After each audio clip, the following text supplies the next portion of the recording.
Mesdames, Messieurs, bonsoir ñu ngi leen di nuyu di rafetlu seen ànd ak télévision Futur Média soir d'info nu ñu ngeen ko xamee bu heure bi jotee ñuy jéggalu nag ci quelques minutes de retard yi soir d'info tey ci altine gi ci deuxième partie bi bu 20h jotee danañu dalal ki nga xamante ne moo di Lamine Bara Gaye di directeur du service national de l'éducation et de l'information pour la santé mu di SNEIPS bi nga xamante ne mu ngi basé wu ci ministère de la santé et de l'action sociale ñu fas yéene waxtaanee nekkinu établissement sanitaire yi fi mu ne nii CTE yi rawatina lépp jëm ci prise en charge wu Covid 19 bi léegi ci première partie bi ñu dalal Ngoné Ndoye xam ngeen ko ancienne ministre ñu ngi lay nuyu madame le ministre.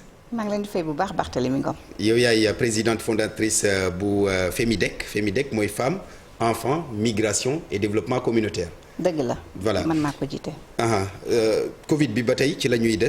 ci la ñuy gën a waxtaanee sax d'ailleurs seetlu gi mooy.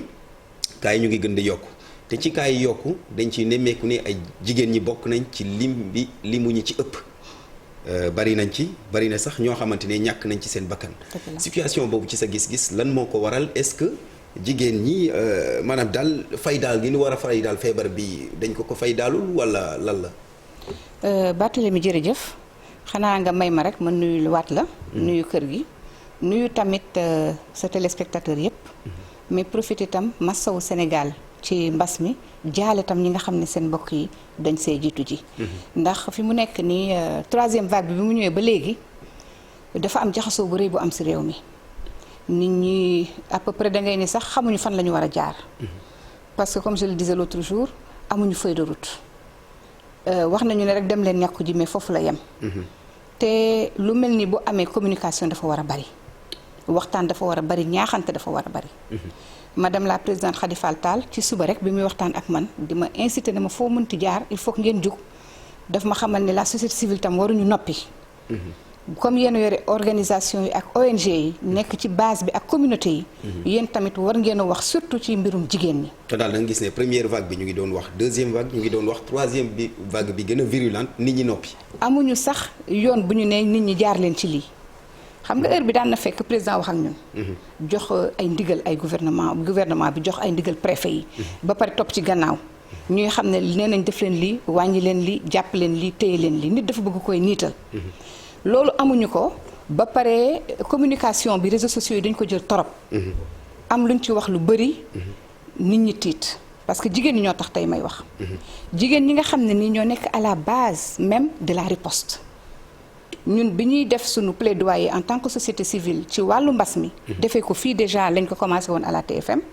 dañu waxoon ne jigéen ñi yet wi ci seen kaw la dal. parce que yéenay setal. yéenay sellal kër yi. mais yéen a jur doom yi war leen toppatoo. yéen a yor borom kër yi war leen toppatoo.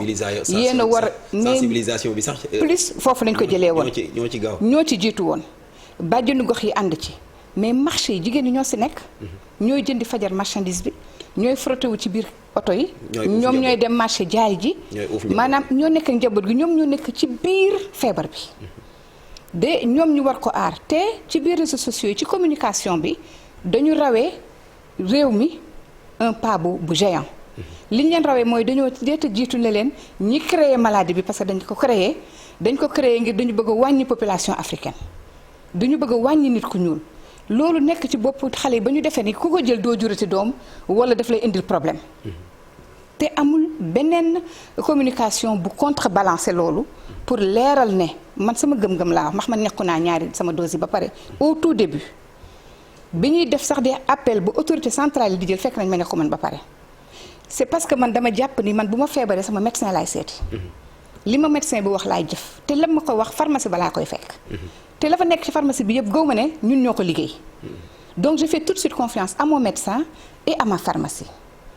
waxoon naa déjà TFM si jàkkaarloo bu ñu njëkkee wax lu ngeen xam ci vaccin bi dama ne du ma wax parce que xamaguma déggaguma woon médecin yi. mais bi ma déggee rek docteur Seydou wax Khadim Bousso wax ñeneen wax j'ai dit on va se vacciner. léegi tey réseaux sociaux yi nag indi yeneen information.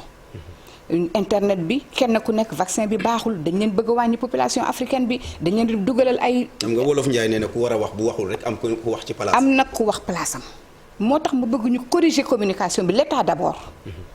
parce que communication bi du rek ñàkku ji leen wala visiter ñiy ñàkku. ndax tey jii bi ñu xëyee CTE yi la ñëpp xëyee. que matériel ba fa nekkoon nekkatu fa. que ñu ngi koy dugal fii wala ñu ngi koy dugal fële am na communication boo xam ne bu doon moom la ñu porté nit ñi dañu am sensibilisation bu toll naka du ñu caaxaane sax matériel bi ñu war a jot am. L'État a failli dans sa communication. xam nga ŋàññi taxumaa jóg. ibbi bët moo ma tax a jóg. je pense que l'État doit utiliser tous ses relais. wax naa benn barab ne il faut des tables citoyennes. dans le pays autour de chaque préfet dafa war a am ce qu'on appelle une table citoyenne.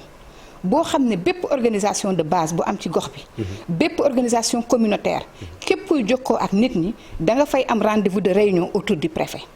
di am information yu jóge au niveau central di tàbbi ci ñoom. association yooyu nag xam ne ñoo ne ci table citoyenne bi suñu demee ci seeni localité jàllale nag comme un vase communicant la information yu jëlee ci préfet bi ànd ci ak le maire de la localité. évidemment di ko am aller am nga retour. surtout le maire mi nga xam ne nii moom. sans les moyens de l'État moom am na moyen boppam te taxaw na pour joxe ko il faut que cette cellule là gravite et cogite autour du maire. madame la ministre maire yi bareetuñu moyen de. dama lay wax rek li war a nekk. ci communication. suñu amee loolu ñooñu dellu nag à la base ña ca jotul bokk ak ñi xamul ñu leeralal leen en prenant des relais communautaires comme les associations de base les associations de jeunes les organisations ñu mën parce que feebar bii du ay caaxaan. maanaam daal que ce soit benn riposte communautaire. waaw da ngay làkk tubaab te dañu mel ne fii wolof la ñu war a làkk tey xam nga bokk na ci suñuy jafe-jafe. communication bi daf ci bokk suñu jafe-jafe déggante. nit ñi duñu déggante. am na yoo xam ne toujours dañ koy tag di ko leeral ci télé yi. du dugg bu baax ci bopp nit ñi. ndax làkk kàllaama yi ñu utiliser. mooy réeral nit ñi ci lu bari. donc dañuy fexe ba nit ñi am conscience maanaam yëg ni lii problème la tey bi ma gisee service d'hygiène du fisc. ñu teg di natt eau de javel bi di natt ndox mi. di wax ne nii nga war a jëlee nettoyer ay loquet nettoyer pas de porte nettoyer fépp fu ñuy laal dama doon gis sama bopp ak bi ma fi ñëwee ànd ak professeur Ndioro Ndiaye ñu di ko expliquer daaw. lañ ko doon wax donc ren déjà donc service d'hygiène bi ñu ngi koy doxal war na dem ba ci biir kër yi loolu nag relais yi ñoo koy yóbbu communication boobu des na. mais sensibiliser jigéen ñi ci kaw ne ñoom ñoo gën a vulnérable te ñoo gën a nekk ci biir feebar bi. parce que góor ki génn sax dem liggéey ba wàcc bu ñëwee ci kaw jabaram lay sotteeku. mooy dindi yëre yi moo koy préparer mu sangu moo koy toppatoo je ne parle pas de l'élite damay wax li am ci 89% des cas au Sénégal. donc kooku jigéen boobu toujours mu ngi ànd fu virus bi nekk fa la nekk xale yi demoon fooy ji ba ñoom moo leen di sang xale yi war a lekk moo leen di toppatoo raxas seen loxo mag ñi nekk ci kër gi jigéen boobu moo leen di jël moo leen di toppatoo donc jigéen bi dafa laaj moom ci boppam ñu toppatoo ko. mu bàyyi xel ci boppam. parce que 54% des cas. mais pourtant au début bàjjenu gox yi dama leen doon gis xaw ma ndax dañoo bàyyeeku wala. déedéet c'est-à-dire xam nga dañ ne 54% des cas ay jigéen lañu. kon loolu nekkatul bàjjenu gox ça va au-delà de ça. ça va à la population dañuy wuuteel nag population bi dafa war a uute ak ñiy réagir. population à la base bi laay wax fi mu nekk ni cette masse critique bi nga xam ne ñooy dund sur Sénégal man ak samay morom. xam nga ñu dund bàjjenu gox mais ci kër la ñu nekk. donc ñooñu laa ne ñoom ñooy premier attrait ak feebar bi. ñooy jaxasoo feebar bi ci kaw nguur gi doxee ko. kon nag ñoom il faut ñu am ay matuwaay yu doy. foog ñu ñàkku foog nit ñi ñàkku. te bàyyi dugal seen bopp ngay ñàkk bi dafa ñëw pour wàññi askan bi. moo tax mu ubbee loolu man dama jàpp ni bu fekkoon dañu bëgg wàññi askan bi ndox mii rek. xam ne defe naa du société sénégalaise ko yor beneen société ko yore. kon nuñ ci toqalee lu def noonu askan bi defe naa dina yomb. Doliprane bii ñuy naan def moo publicité. pharmacie boo fi dem garab boo jël. ñoom am nañ possibilité def ci luy lor nit waxuma nag nit ñi ne obligatoirement nañ dem vaccin. mais man sama xalaat bi ma am. moom laay ñëw partager pour inciter les gens à se protéger. ñu aar seen bopp aar seen njaboot. tey bi ma gisee ñu tàggee doomu monsieur le ministre Yoro Dé xale bu jigéen bu jàng am xam-xam ba yeggal yaayam yaakaar ko papam yaakaar ko mu xëy ñàkk ko noonu te du kenn du ñaar. jeune fille yi ñu ngi daanu ci feebar bi. jigéen ñi ñu ngi daanu ci feebar bi te ñoom bu ma sañoon ñu ñoŋ parce que ñooy àdduna. en plus bien sûr de conscience ndax ay mag lañ fi doon wax. waxatuñu mag ñi dugg nañ léegi ci beneen tranche d'âge. looloo jaaxal nit ñi de. alors man nag ku ne feebar bi amul sa bopp yow ngay nax parce que groupe de famille boo bokk ci groupe WhatsApp ñu ngi tàgge nit ñi. groupe liggéey boo bokk ñu ngi tàgge nit ñi. groupe xarit boo bokk ñu ngi tàgge nit ñi koñ bi su bëgg jot nga dégg ñu ne diw di dafa am dëj bërëb sàngam ñu dem di ko jaale. ñi nekk ci armée yi dend ak moom dañu tiit léegi donc feebar bi am na. na nit ñi moytu na jigéen ñi aaru na borom kër yi dimbale seen famille yi ñu aaru. te tamit nguur gi gën leen a impliqué ci xeex bi. gis nga nguur gi sax man bilaay damay mel ni ko bëgg. non mais parce que dama xam ne wax seen wax. waaw mais xam nga parce qu'on a tellement parlé. lépp ci nguur gi la war a jógee wàcc ci askan bi. évidemment maintenant ki ne ci bopp bi bu deful kay moom bu keneen croiser les bras buñ ko wax dara. waaw comme ku nekk sa bopp ngay toppatoo njëkkal xam nga dañ ne mbas la. kooku daal di borom xam-xam bi ne borom bakkan su ne la mbas maa ngoog nekkoon nañ dee ji ça veut dire que mbas dafay rey. comme dafay rey man je commence par li ma am. ak li ma doon. jaboot ji ma nekk sama kër am borom kër ami doom ami rakk ak i jarbaat am goro. naa fexe ba ñooñu au mieux ma immuniser leen toppatoo leen. mooy naa fexe ñu ñakku naa fexe fi ñuy nekk set seeni barab set ñu am distanciation te ñu takk suñu masque. état bi nag su ñëwee.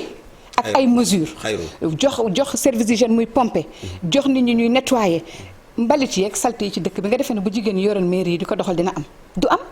mais ce n'est pas le lieu de faire ce plaidoyer dañ ko defee feneen. c'est pour dire qu'il faut situer les responsabilités mais aussi savoir choisir les leaders capables de porter ces programmes et ces projets là. ces projets waaw li ngay wax ni c'est vrai xalaat bu rafet la mais problème bi mooy application bi ci terrain bi parce que du ñàkk bi ngay romb ci mbedd yi gis nga li fay xew. nit ñi moom day mel ni sax. dama yéemu oto yi dafa fees bañ di ko lang. ba place yi ñuy jaayee dafa fees ba nit ñi taxaw parce que nit ñi les gens ne prennent pas conscience tant que l'autorité ne leur parle pas dañu nekk réew moo xam ne dañuy topp nit ñi pas à pas bu doon responsabilité rek la kenn du ñëw fii parce que ñëpp am nañ conscience ne feebar bi dafay rey bi ñi ñuy wax ne bu leen vacciné wu nasaraan bi bëgg ma wax sax nasaraan bi dañu indi vaccin bi pour wàññi leen wala pour rey leen li dee Europe nan la toll li dee États-Unis nan la toll li dee si réew yu mag yi nan la toll. li dee Inde nan la toll kon nit ñi nañu am conscience ne feebar bi lu am la te suñuy mbokk yaa ngi dëddu.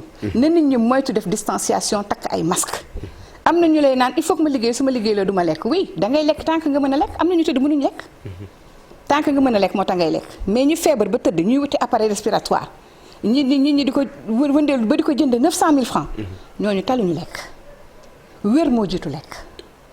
te suñu sëriñ bi Cheikh Tidiane Al Maktoum radiyallahu taala anhu dafa wax ni ñaari tànk la nit di doxe da ngay gëm yàlla di topp yàlla ragal ko di ko jéggalu di ko tarbiya li mu fi teg nag di ay borom xam-xam teg leen si yoonu xam-xam ngay teg sa bët tamit ci yoonu xam-xam bi boo feebaree jéggalul yàlla dellul si sa borom beneen tànk bi nga jël garab yi la médecin yi wax. ci sa gis-gis yaakaar nga ne dañ ci war a dellu siwaat mesure restriction yi ay état d'urgence ay couvre-feu affaire yooyu. non si tout le monde est responsable parce que ni affaire bi di demee nii aussi dafa doy waar te boo génnee ci benn nit tu as l'impression que dara xewul.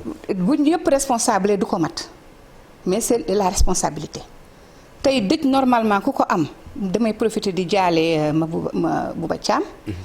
dëj ku ko am waroo teg cin waroo teg chaise waroo teg bâche parce que feebar bi moo tax. ci contexte bi. même bu dee nit ki loolu yóbbuwu ko mais feebar baa ngi wëndeelu da ngay gis jigéen bu nekk ci kër génnul demul fenn. nit ñi di dem di ñëw indil ko feebar moom mu feebar ñooñu continuer dox seen dox. koy bari na fi. xoolal tey cas communautaire ni ñu toll te boo ko joxee soxna si jox nga ko kër gi yépp parce que c'est le point central de la maison. te cas communautaire bu nekk di nga ami contact. am ay contact donc nit ñi nañu moytu li wajilahil karim xam ne lii feebar la buy rey te mi ngi rey nit ñi nañu leen aar ba pare ñu fëgg médecine militaire. li ñu am fii si ay médecins militaires ni mu toll. ñu mën a jël fenn fu nekk ñu def fa ay hôpitaux mobiles man je me souviens que amoon na fi benn grève de hôpitaux yi médecins yi grève woon. dañu demoon jëli médecins militaires yi ñoom lañ tegoon ci hôpitaux yi Sénégal donc war nañu li ñu fi jotoon jënd ci matériel te quand je pense am nañu ay bâche yu ñu mën a defee ay hôpitaux mobiles nañu génnee ay hôpitaux mobiles je rends hommage ici au professeur Thiam bu Rufisque au médecin chef du district. dispensaire u Géej lañ koy woowee ñun. tey def ma dépêchel madame Mbaye.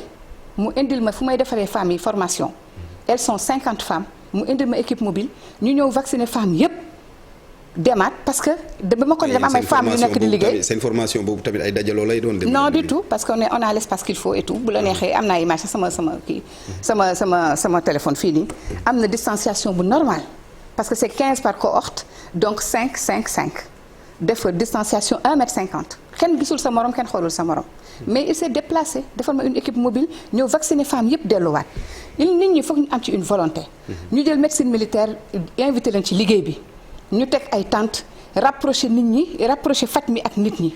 ñu jot leen pour mën leen est-ce que dina yomb dans la mesure où on le sait personnel santé yi bu ñu ci bëri ci ñoom dañoo démotivé ñii ñu ngi laaj seen prime Covid ñii ne équipement ba ñu waroon am amuñu ko est-ce que tamit nguur gi encouragé na leen. xam nga fi nga bëgg dugal bëgguma fa dugg man fi may dugg rek mooy doomu aadama yi laay waxal. je parle à la communauté. mais ay doomu aadama ñoo feebar ñëw ci ñoom ñu war leen faj. moo tax je parle à la communauté.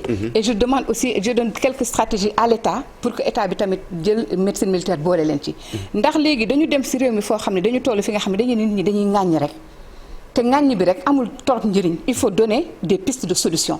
boo doxee nag piste de solution yi ba gisoo engagement nga mun a wax mais personnel santé bi engagé wu nañu ma leen di féliciter di leen encourager tey jii wax nañ ne am nañ ci seen biir ñu feebar ñu bëri un taux élevé te dañu continuer di dem ils ne sont pas protégés ils ne sont pas immunisés. mais dañu continuer di dem di faju envie boobu nekk ci ñoom laa bëgg mu nekk ci doomu aadama yi. doomu aadama itam bëgg wér. mais yéen seen kuréel gi FEMIDEC yéen da ngeen di toppatoo si mbirum xale yi. gis nañ wax nga ko léegi. da ngay gis mag boo xam ne dafay toog ci kër gi du dem. demul dikkul. te ñuy teewul feebar bi da koy dal. xam nga loolu ku ko indi mooy xale. est-ce que da ngeen seen stratégie également da ngeen di faral di waxtaan ak xale yi dajale uniquement les enfants. toujours non seulement sensibiliser mais tam teg ay pexe. xale bi yow yaay bi responsable moo tax ma ne yaay bi lépp day tourner autour d'elle jigéen ñi yal na leen yàlla sàmm.